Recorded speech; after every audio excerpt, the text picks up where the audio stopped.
మీరు కూటమికి దగ్గర లేరని వాళ్ళు చెప్తున్నారు. అలాగే వైసీపీకి ఓటేమని అయితే చెప్పారా మీరు? ఆ ప్రచారంలో ఎక్కడా లేరు కదా సార్.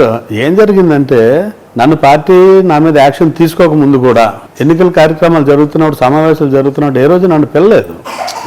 తర్వాత ఎన్నికలు అయిపోయిన తర్వాత కూడా నేను ఒకటిసారి 2 సార్లు మా జిల్లా పెద్దలను అడిగాను, నన్ను పిలడం లేదు సార్ మీటింగ్లు కాటికి అని. అంటే రఘు అవన్నీ ఎందుకు, ఊరుకో మాట్లాడదాం, టైం ఉంది మాట్లాడదాను. నేను నేరుగా అడిగాను, మా జిల్లా అధ్యక్షుల వారిని కూడా అడగడం జరిగింది. నన్ను పిలకపోతే అలాగే సార్ మీటింగ్లకి అని. ఈరోజు నాకు చెప్పకుండా మా ఊరు వచ్చినప్పుడు కూడా కనీసం నాకు చెప్పకపోతే నేనేమని ఓటు అడుగుతాను, ఎక్కడికి వెళ్ళి ఓటు అడుగుతాను? మీ ఊరు వచ్చి కూడా మిమ్మల్ని పిలవలేదు. అదే నా కారణం. అదే కారణం కాదు, దాని మీద రకరకాలుగా నాయకులు కూడా కొంతమంది మాట్లాడుకున్న మాటలు కూడా చాలా మాట్లాడినా ఏముంది, పెద్దోళ్ళు కదా మాట్లాడారు, కోపం కొద్దో బాధ కొద్దో లేకపోతే అనాలనో లేకపోతే పక్కన సంతోష పెట్టాలనో కొంతమంది మాట్లాడుతూ ఉంటారు. అవి కూడా నేను సీరియస్గా ఏమో